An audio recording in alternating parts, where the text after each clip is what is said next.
doctrine of the Trinity is explicitly taught in the New Testament. The only verse that comes close to teaching it directly is 1 John chapter 5, verses 7 and 8. There are three that bear witness in heaven, the Father, the Word, and the Spirit, and these three are one. Does it matter if that's in the New Testament? Does it matter whether the Gospel of John ever calls Jesus the unique God or not? It's based on a textual variant. Does it matter whether the Gospel of Luke teaches a doctrine of atonement or not? The view that Jesus died for the sake of others. It depends on a textual variant. Does it matter if Jesus was in such agony before his arrest that he sweat blood? It's found in only a single textual variant of the Gospel of Luke.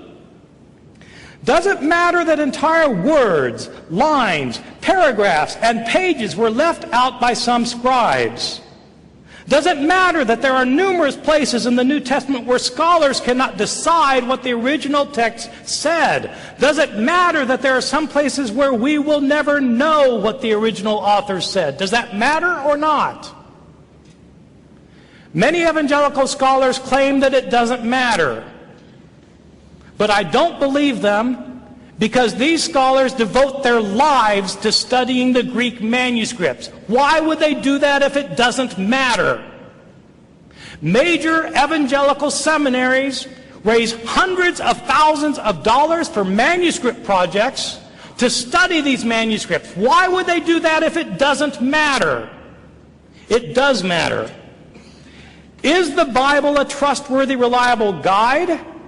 If so, what if we don't know what it originally said? For some people, these facts don't matter. And if you're one of them, well and good. But if you're someone for whom this does matter, then I would urge you to start reading and start thinking about the Gospels of the New Testament as critical scholars have described them. Dr. Evans, final question. Do scribal errors and textual variants significantly impact any teaching of Jesus or any important Christian teaching? There are different levels of mattering.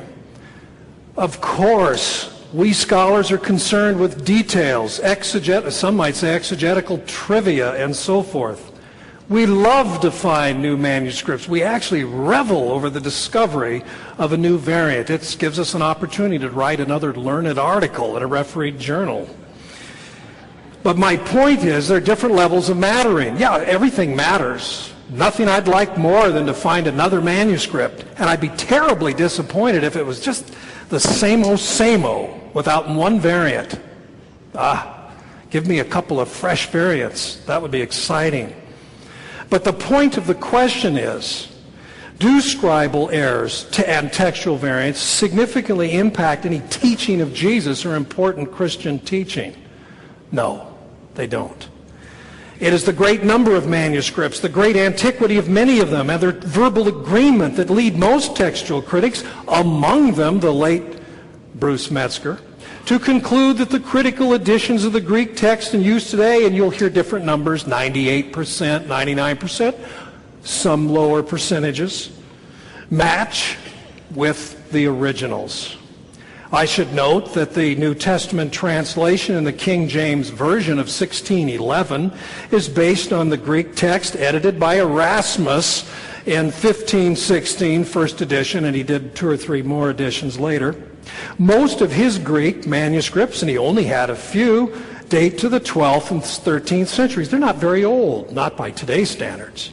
By today's standards, they're rather recent. In the 500 years or so since Erasmus's first edition, we've recovered thousands of texts, including full copies of the Greek New Testament that date to the 4th century, some 8 centuries older than what Erasmus had to work with. We also have substantial portions of the New Testament that date back to the end of the 2nd century. What we have found is a remarkably stable text. No Christian teaching of any significance has been impacted or affected by the discovery of these much older texts that take us back to within a century or so of the original writings. Just to comment briefly on the remark on 1 John 5, That's true. Some scribe tampered with 1 John 5, verses 7 and 8 to make them reflect Trinitarian teaching. That's undeniable. Even Erasmus himself suspected that. And of course, when we found older manuscripts, that tampered text disappeared. And what you see in your Bible, unless it's an old edition of the King James, reflects that. In fact, the Trinity doctrine preceded the variant. It was the Trinity doctrine that created the variant, not the other way around. The variant in 1 John 5 didn't give rise to the Trinity. The Trinity was hammered out through mostly inference from various passages touching on the divinity of Jesus and the nature of the Godhead and so forth. Remember, the Greek councils in the history of the church took place in the 4th, 5th, and 6th centuries.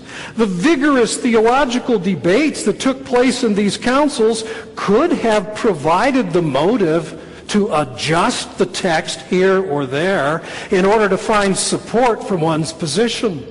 Therefore, finding manuscripts that predate these great councils, where crucial issues relating to Christology and the Trinity were hammered out, was important, so that we would know if the text of the Greek New Testament had been altered by theological interests.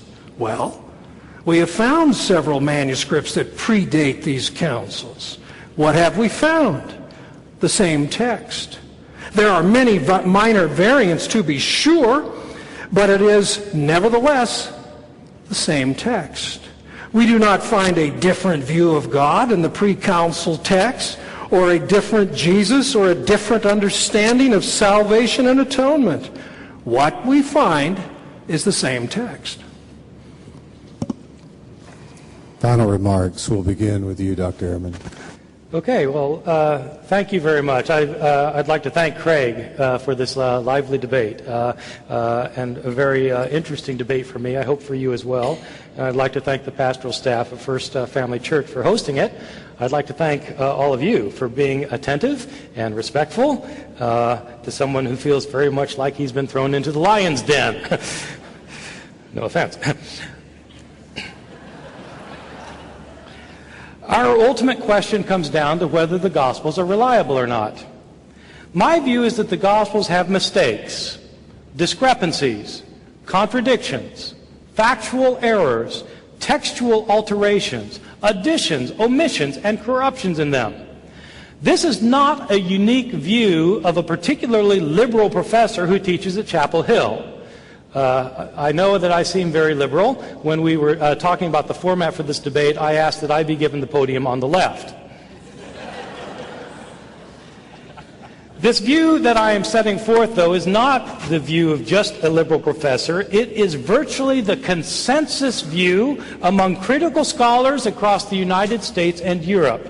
If you don't believe me, let me tell you a few striking facts that I don't think Craig will deny.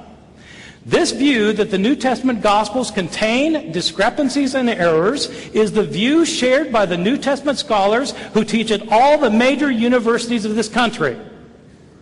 It is the view that is taught of every New Testament scholar who teaches at Ivy League schools, Harvard, Princeton, Yale, Brown, Columbia, Cornell, University of Pennsylvania. I know these people. It is the view of professors of New Testament at all the major state universities in this country. Where I live in the East, the University of Florida, Florida State, University of Georgia, all 14 of the universities in my state, North Carolina, University of Virginia, University of Maryland, Rutgers University. It's the view of every New Testament scholar who teaches at major universities in the Midwest, where you live. At the University of Texas, the University of Oklahoma, the University of Kansas, University of Nebraska, the University of Iowa, and so on. It is the view of professors at New Testament in every major divinity school connected with a great university in this country. Harvard, Yale, Duke, Vanderbilt, Emory, University of Chicago, as well as the mainline seminaries not connected with the university. Princeton Theological Seminary, Claremont, the Graduate Theological Union, and on and on and on. These are not my idiosyncratic views.